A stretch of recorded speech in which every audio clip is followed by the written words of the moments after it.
Hello बच्चों, let's read this question. A Rowland ring of mean radius 15 centimeters and 4500 turns of wire wound on a ferromagnetic core of a relative permeability 800. We need to find the magnitude of the magnetic field in the core for a magnetizing current of 1.2 ampere. ठीक है बच्चों, ये मैं underline कर लेता हूँ important points जो है. तो हमें पता है we know the magnetic field at the centre of a Rowland ring. तो जो हमारा राउलेंड रिंग होता है is nothing but a hollow cylinder with some thickness of it. ठीक है बच्चों, तो ये थोड़ा सा हमारा थिकनेस होता है यहाँ पे, सम थिकनेस टी. टोरॉइड जैसा बोल सकते हैं इसको. ये होता है हमारा राउलेंड रिंग.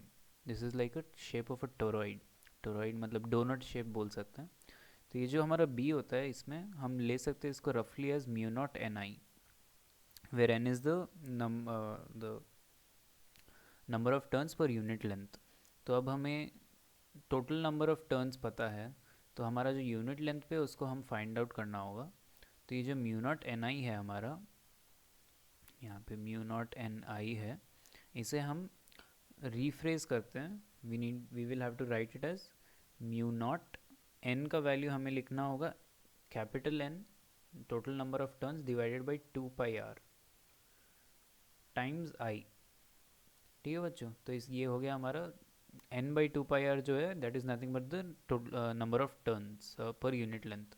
अब हम देख सकते हैं इसके जो बीच में फेरोमैग्नेटिक कोर है that is having a relative permeability of 800.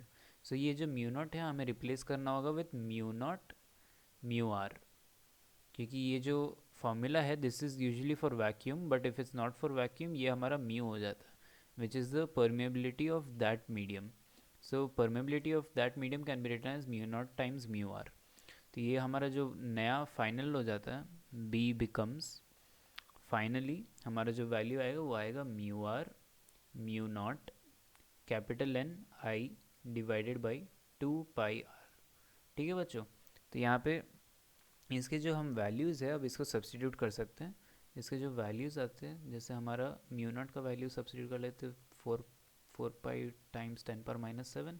Mu R का वैल्यू जो है हमारा 800 है, टाइम्स जो हमारा n का वैल्यू है वी हैव 4500 टर्न्स, ये 800 है, टाइम्स हमारा जो वैल्यू आएगा वो होगा 4500 times the current we have as 1.2 amperes the magnetizing current divided by 2 pi times the radius जो है हमारा 15 सेंटीमीटर्स है, तो उसको हम लिख सकते हैं 0.15.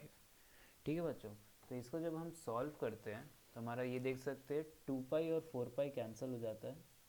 हमारा 2 पाई और 4 पाई कैंसिल हो जाता है, we get it 2 in the numerator. तो ये जो हमारा 800 है और 4500 है और 1.2 है न्यूमरेटर में, इसका जब हम मल्टीप्लिकेशन करते हैं तो ये आता है हमारा 432 into 10 power 432 into 10 power 4 times 10 power -7 जो है हमारा -7 और टाइम्स 2 जो हमारा एक और है, डिवाइडेड बाय हमारा 0.15 है ये वैल्यू. तो इसको हम कैलकुलेट जब करते हैं टाइम्स 2 करके फिर डिवाइड बाई 0.15 करना पड़ता है. तो इसका जो वैल्यू आता है हमारा final value is going to be equal to 576 into 10 power 4 जो है, ये 10 पावर 4 को हम कैंसिल कर देते हैं 10 पावर -7 से, तो हमारा जो ये हो गया 10 पावर -3 हो गया. तो जो 10 पावर -3 है ये हमारा 576 होता है, तो 10 पावर -2 का वैल्यू आता है. So we have a final answer of 5.76 teslas which is the magnitude of the magnetic field. ठीक है बच्चों, 5.76 is the final answer. Thank you very much. I hope you understood my solution. Thank you.